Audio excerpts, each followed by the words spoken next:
আল্লাহ, আমার পাসপোর্ট হারায় ফেলছি, কোথায় বললো? এই ভাই, আমার পাসপোর্টটা পাইছেন? আমাদের জাতীয় লাল সবুজের পতাকা 118 জনের সিরিয়ালে ঘুরছি। আরে ভাই, এখানে এত চিল্লাচিল্লি কেন করেন? এটা কি মাছের বাজার পাইছেন?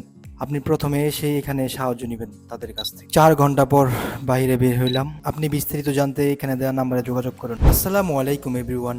আজকে যাচ্ছি বাংলাদেশ দূতাবাসে আমার পাসপোর্ট রিনিউ করার জন্য। আমি আমার দুলাভাই ঘুম থেকে উঠে হাত মুখ ধুয়ে বের হয়ে গেছি। ক্ষুধাও লাগছে, কিছু খেতে হবে, তাই স্যান্ডউইচ নিয়ে নিলাম ভাইয়ের জন্য আর আমার জন্য। আজকে চলে যাবো বাংলাদেশ দূতাবাস পাসপোর্ট রিনিউ করার জন্য, তাই ভাবলাম তোমাদের সাথে আমার এক্সপিরিয়েন্সটা শেয়ার করি। আজকে দূতাবাসে পাসপোর্ট রিনিউ করার যে প্রসেসটা পুরোপুরি দেখাবো আজকে এই ব্লগের মাধ্যমে। সো পুরো ব্লগের সাথে থাকো। আজকে তাপমাত্রা সকাল 8টা বাজে শুরু হয়ে গেছে, 48 ডিগ্রি সেলসিয়াস। আমি চাইছিলাম পাসপোর্ট করব, বাট করতে পারি নাই। আনফর্চুনেটলি আমার পাসপোর্টটায় আমার ন্যাশনাল আইডি কার্ডে নামের প্রবলেমের কারণে এখন আমার ম্যানুয়াল করতে হলো। সো আপাতত ম্যানুয়াল দিয়ে কাজ করি, কারণ আমার মেয়াদ বেশি নাই, যার কারণে আমার এখন ইমার্জেন্সিভাবে ম্যানুয়ালি করতে হবে। বাইরে আসলে একটা জিনিসই ভালো, যদি আপন লোক থাকে তাহলে অনেকটাই ইজি হয়ে যায় সব কিছু। যেমনটা আমি জাহাঙ্গীর বাইরে পাইছি এখানে আইসা। তো উনি আমাকে এখানে নিয়ে আসছে কুয়েতে, তো ওনার মাধ্যমে আমি অনেক কিছু জানি, অনেক কিছু বুঝতে পারি। কোথাও গেলে ওনার সাথে করেই যাই। সো বেশি সময় লাগে না, আমার এখান থেকে মাত্র 10 মিনিট লাগে বাংলাদেশ দূতাবাসে আসতে। যাওয়াতে যাওয়া যদি হয় তাই আমি ফোন দিও, ঠিক আছে? যদি টাইম পাই তাহলে।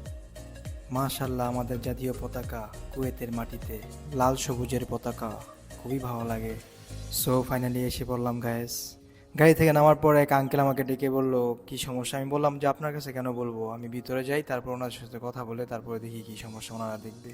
সো বি কেয়ারফুল, কাউকে পেপার দেওয়ার দরকার নেই, ডাইরেক্ট ভিতরে চলে যাবেন। ওখানে গিয়ে ওনাদের সাথে যোগাযোগ করবেন, যোগাযোগ করে ওনারা যেভাবে বলবে সেভাবে করবেন। একটা ভুল সারা জীবনের কান্না, একটা ভুল হয়ে যাবে, আপনার পাসপোর্ট তো হবে না, আপনার লাইফটাই বরবাদ হয়ে যাবে এখানে। So be careful.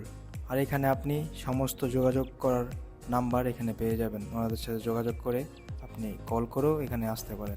আপনি ভিতরে এসে ওনাদের কাছ থেকে সমস্ত তথ্য নেবেন, নেওয়ার পর ওনাদের কাছ থেকে হেল্প নেবেন, ওনারা হেল্প করবে আপনাকে হেল্প করার জন্য ওনারা বসে আছে এখানে। সো বাইরে কারো কাছ থেকে হেল্প নেওয়ার আপনার প্রয়োজন নেই। অনেক বাংলাদেশি ভাইদেরকে একসাথে দেখে মনে হইতেছে কিছুক্ষণের জন্য বাংলাদেশ চলে আসছে। এখানে এসেও তারা সাইলেন্ট থাকতে পারে নাই, এত চিল্লা চিল্লি। ফাইনালি 4 ঘন্টা পর হাতে পেপার আসছে, ডেলিভারি ডেট আসছে। আলহামদুলিল্লাহ, ফাইনালি কাজ শেষ।